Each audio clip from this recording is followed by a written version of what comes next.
Hi everyone, this is Robert. Welcome to The Well-Told Tale. Every week we bring you the finest science fiction and fantasy stories ever written. We've reached part 7 of The First Men in the Moon by H.G. Wells. Mr Bedford and Mr Cavor are now prisoners on the moon, held by the mysterious Selenites. What are they to do? Can they escape? Try communicating with their captors? It's time to pull up a chair, relax, and enjoy part 7 of The First Men in the Moon by H.G. Wells. 13. Mr. Cavor makes some suggestions. For a time, neither of us spoke. To focus together all the things we had brought upon ourselves seemed beyond my mental powers.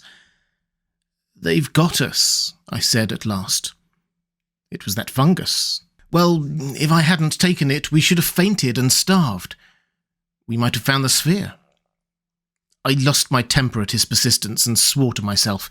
For a time we hated one another in silence. I drummed with my fingers on the floor between my knees and gritted the links of my fetters together. Presently I was forced to talk again. "What do you make of it, anyhow?" I asked humbly. "They are reasonable creatures. They can make things and do things. Those lights we saw." He stopped. It was clear he could make nothing of it. When he spoke again, it was to confess, "After all, they are more human than we had a right to expect, I suppose." He stopped irritatingly. "Yes, I suppose. Anyhow, on any planet where there is an intelligent animal, it will carry its brain case upwards and have hands and walk erect." Presently he broke away in another direction. "We are some way in," he said. "I mean, perhaps a couple of 1,000 feet or more." "Why?" "It's cooler, and our voices are so much louder. That faded quality, it is altogether gone, and the feeling in one's ears and throat." I had not noted that, but did now. "The air is denser. We must be some depths, a mile even, we may be, inside the moon." "We never thought of a world inside the moon." "No. How could we? We might have done, only one gets into habits of mind." He thought for a time. "Now," he said, "it seems such an obvious thing." "Of course, the moon must be enormously cavernous, with an atmosphere within, and at the centre of its caverns a sea. One knew that the moon had a lower specific gravity than the Earth. One knew that it had little air or water outside. One knew, too, that it was sister planet to the Earth, and that it was unaccountable that it should be different in composition. The inference that it was hollowed out was as clear as day, and yet no one saw it as a fact. Kepler, of course." His voice had the interest now of a man who had discerned a pretty sequence of reasoning.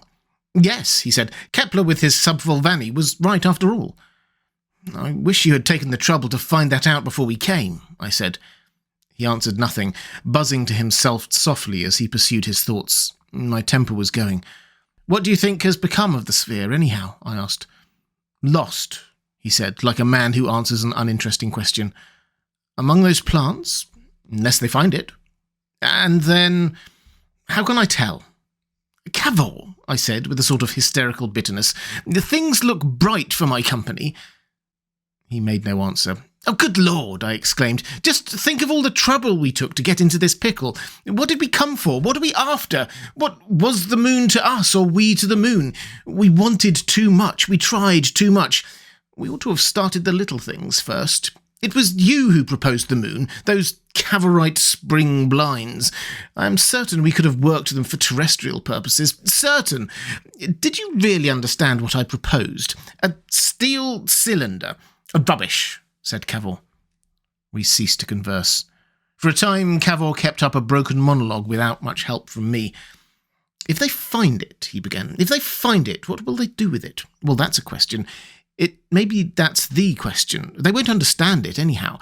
If they understood that sort of thing, they would have come long since to the Earth, wouldn't they? Well, why shouldn't they? But they would have sent something. They couldn't keep their hands off such a possibility, no. But they will examine it. Clearly they are intelligent and inquisitive. They will examine it, get inside it, trifle with the studs. Off! That would mean the moon for us for all the rest of our lives. Strange creatures. Strange knowledge." "As for strange knowledge," said I, and language failed me. "Look here, Bedford," said Cavor. "You came on this expedition of your own free will. You said to me, call it prospecting. There's always risks in prospecting, especially when you do it unarmed and without thinking out every possibility. I was so taken up with the sphere. The thing rushed us on and carried us away. Rushed on me, you mean? Rushed on me just as much. How was I to know that when I set to work on molecular physics that the business would bring me here, of all places? It's this accursed science, I cried. It's the very devil. The medieval priests and persecutors were right and the moderns were all wrong. You tamper with it and it offers you gifts. And directly you take them, it knocks you to pieces in some unexpected way. Old passions and new weapons. Now it upsets your religion. Now it upsets your social ideas. Now it whirls you off to desolation and misery. Anyhow, it's no use your quarrelling with me now. These creatures, these Selenites, or whatever we choose to call them, have got us tied hand and foot. Whatever temper you choose to go through with it in, you will have to go through with it. We have experiences before us that will need all our coolness. He paused as if he required my assent, but I sat sulking. Oh, confound your science, I said. The problem is communication. Gestures, I fear, will be different. Pointing, for example. No creatures but men and monkeys point. That was too obviously wrong for me. Pretty nearly every animal, I cried, points with its eyes or nose. Cavor meditated over that. Yes, he said at last, and we don't. There's such differences, such differences. One might... how can I tell? There is speech. The sounds they make are sort of fluting and piping. I don't see how we're to imitate that. Is it their speech, that sort of thing? They may have different senses, different means of communication. Of course, they are minds, and we are minds, and there must be something in common. Who knows how far we may not get to an understanding? The things are outside us, I said. They're more different from us than the strangest animals on earth. They're a different clay. What is the good of talking like this? Cavor thought, I don't see that. Where there are minds, they will have something similar, even though they have evolved on different planets. Of course, if it was a question of instincts, or if we or they are no more than animals, well, are they? They're much more like ants on their hind legs than human beings, and whoever got to a sort of understanding with ants? But these machines and clothing, no, I don't hold with you, Bedford. The difference is wide. It's insurmountable. The resemblance must bridge it. I remember reading once a paper by the late Professor Galton on the possibility of communication between planets. Unhappily, at the time, it did not seem probable that that would be of any material benefit to me, and I fear I did not give it the attention I should have done in view of this state of affairs. Yet, now let me see. His idea was to begin with those broad truths that must underlie all conceivable mental existences and establish a basis on those. The great principles of geometry, to begin with. He proposed to take some leading proposition of Euclid's and show by construction that its truth was known to us, to demonstrate, for example, that the angles at the base of an isosceles triangle are equal, and that if the equal sides be produced, the angles on the other side of the base are equal also, or that the square on the hypotenuse of a right-handed triangle is equal to the sum of the squares on the other two sides. By demonstrating our knowledge of these things, we should demonstrate our possession of a reasonable intelligence. Now, suppose I might draw geometrical figures with a wet finger, or even trace it in the air. He fell silent. I sat meditating his words. For a time, his wild hope of communication, of interpretation with these weird beings held me. Then that angry despair that was a part of my exhaustion and physical misery resumed its sway.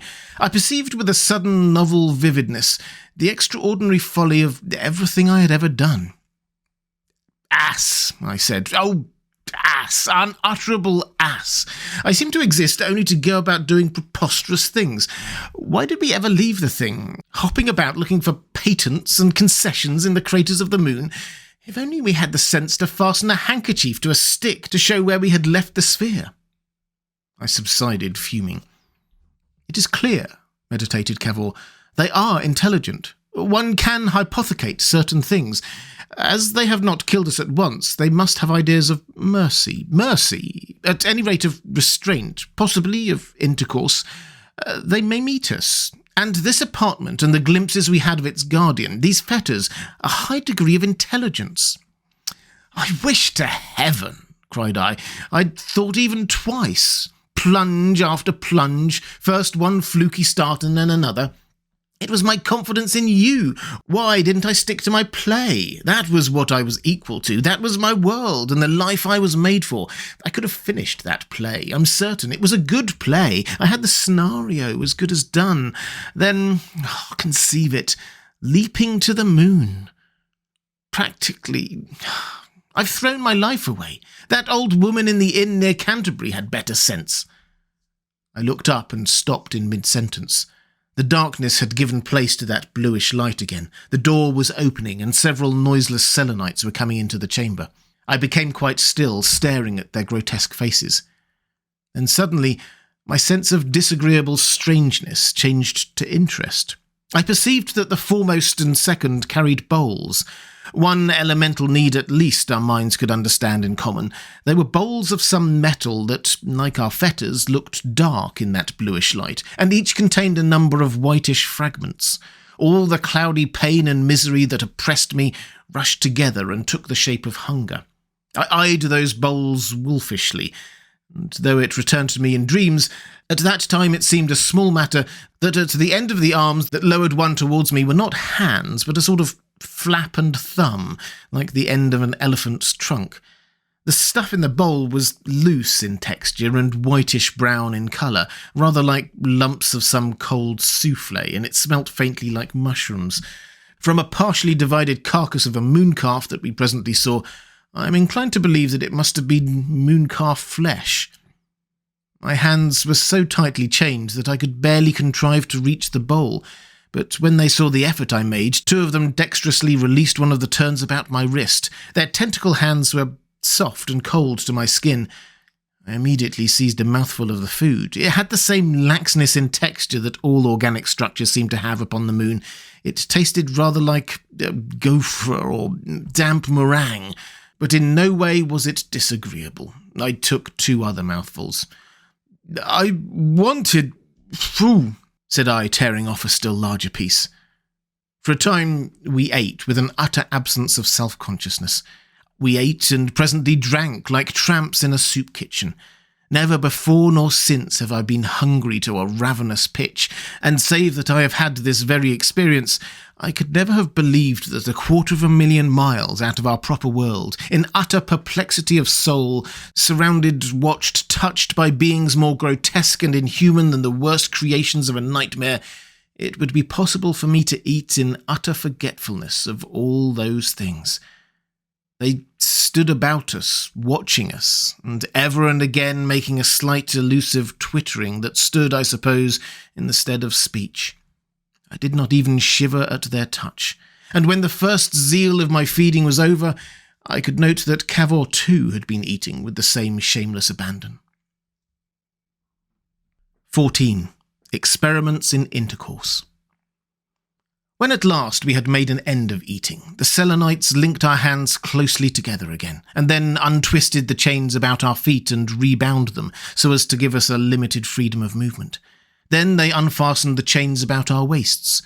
To do all this, they had to handle us freely, and ever and again one of their queer heads came down close to my face, or a soft tentacle hand touched my head or neck. I don't remember that I was afraid then, or repelled by their proximity. I think that our incurable anthropomorphism made us imagine there were human heads inside their masks. The skin, like everything else, looked bluish, but that was on account of the light, and it was hard and shiny, quite in the beetle wing fashion, not soft or moist or hairy as a vertebrated animal's would be. Along the crest of the head was a low ridge of whitish spines running from back to front, and a much larger ridge curved on either side over the eyes. The Selenite who untied me used his mouth to help his hands. "They seem to be releasing us," said Cavor. "Remember, we are on the moon. Make no sudden movements." "Are you going to try that geometry?" "If I get a chance, but of course they may make an advance first." We remained passive, and the Selenites, having finished their arrangements, stood back from us and seemed to be looking at us. I say seemed to be, because as their eyes were at the side and not in the front, one had the same difficulty in determining the direction in which they were looking as one has in the case of a hen or a fish. They conversed with one another in their reedy tones that seemed to me impossible to imitate or define. The door behind us opened wider, and glancing over my shoulder I saw a vague large space beyond, in which quite a little crowd of Selenites were gathered. They seemed a curiously miscellaneous rabble. "Do they want us to imitate those sounds?" I asked Cavor. "I don't think so," he said. "It seems to me they are trying to make us understand something. I can't make anything of their gestures. Do you notice this one, who is worrying with his head like a man with an uncomfortable collar? Let us shake our heads at him." We did that, and finding it ineffectual, attempted an imitation of the Selenites' movements. That seemed to interest them. At any rate, they all set up the same movement. But as that seemed to lead to nothing, we desisted at last, and so did they, and fell into a piping argument among themselves. Then one of them, shorter and very much thicker than the others, and with a particularly wide mouth, squatted down suddenly beside Cavor and put his hands and feet in the same posture as Cavor's were bound, and then by a dexterous movement stood up. "Cavor," I shouted, "they want us to get up." He stared open-mouthed. "That's it," he said, and with much heaving and grunting, because our hands were tied together, we contrived to struggle to our feet. The Selenites made way for our elephantine heavings and seemed to twitter more volubly.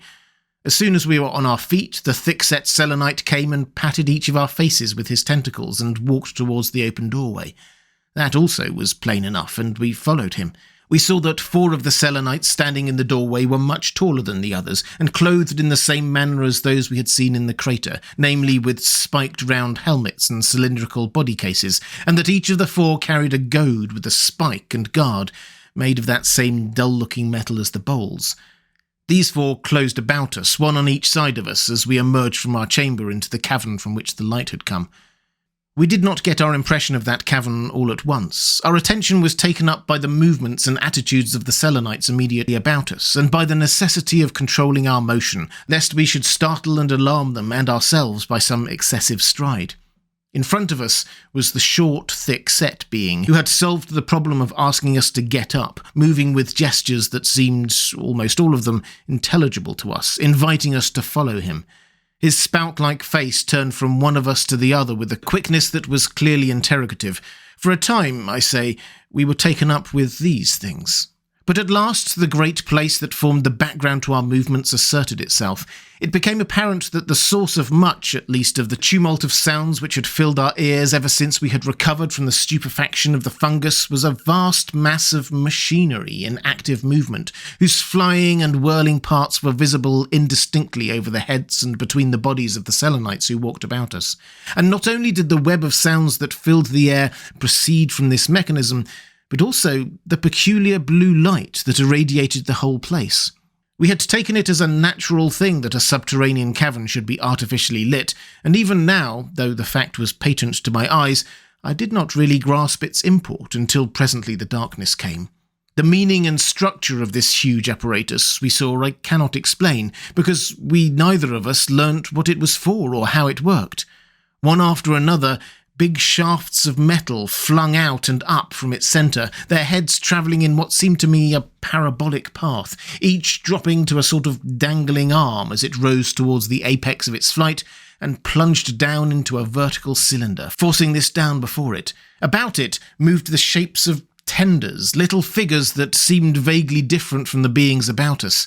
As each of the 3 dangling arms of the machine plunged down, there was a clank and then a roaring, and out of the top of the vertical cylinder came pouring this incandescent substance that lit each of the 3 dangling arms of the machine, that lit the place and ran over as milk runs over a boiling pot, and dripped luminously into a tank of light below. It was a cold blue light, a sort of phosphorescent glow, but infinitely brighter, and from the tanks into which it fell, it ran in conduits athwart the cavern. Thud, thud, thud, thud came the sweeping arms of this unintelligible apparatus, and the light substance hissed and poured.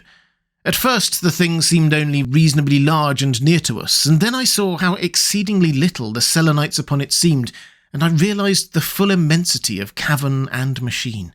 I looked from this tremendous affair to the faces of the Selenites with a new respect. I stopped, and Cavor stopped and stared at this thunderous engine.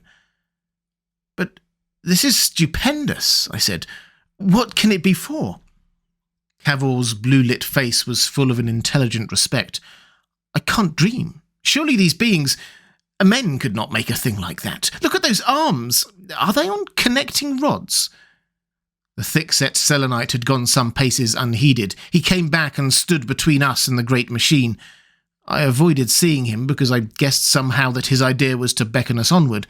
He walked away in the direction he wished us to go and turned and came back and flicked our faces to attract our attention.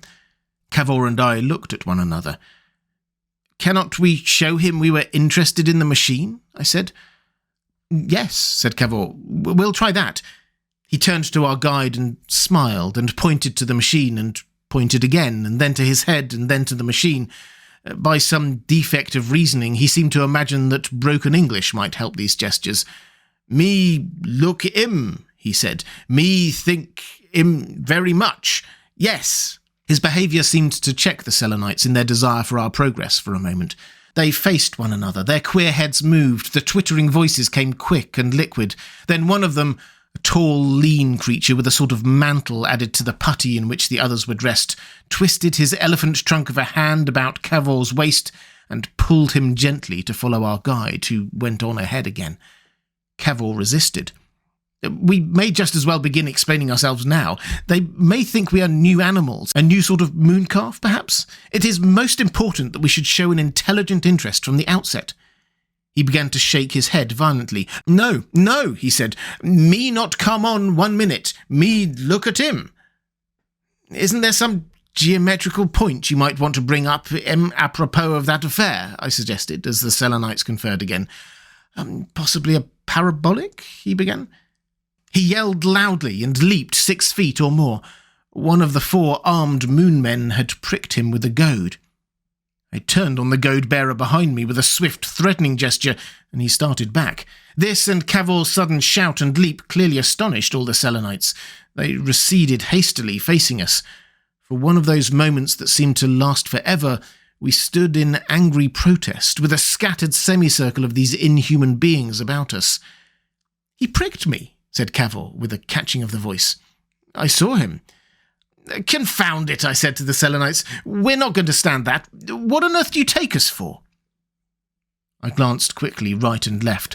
Far away across the blue wilderness of Cavern, I saw a number of other Selenites running towards us. Broad and slender they were, and one with a larger head than the others. The cavern spread wide and low and receded in every direction into darkness. Its roof, I remember, seemed to bulge down as if with the weight of the vast thickness of rocks that prisoned us. There was no way out of it, no way out of it. Above, below, in every direction was the unknown, and these inhuman creatures with goads and gestures confronting us, and we, 2 unsupported men.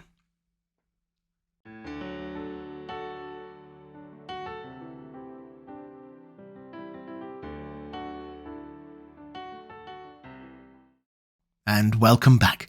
I hope you enjoyed part 7 of The First Men in the Moon. If you'd like to support The Well-Told Tale as we make these classics available for free to everyone, thank you. The best way to do that is through my Patreon page. There's a link in the description. I'll be back next week with part 8 of the story. I hope you can join me.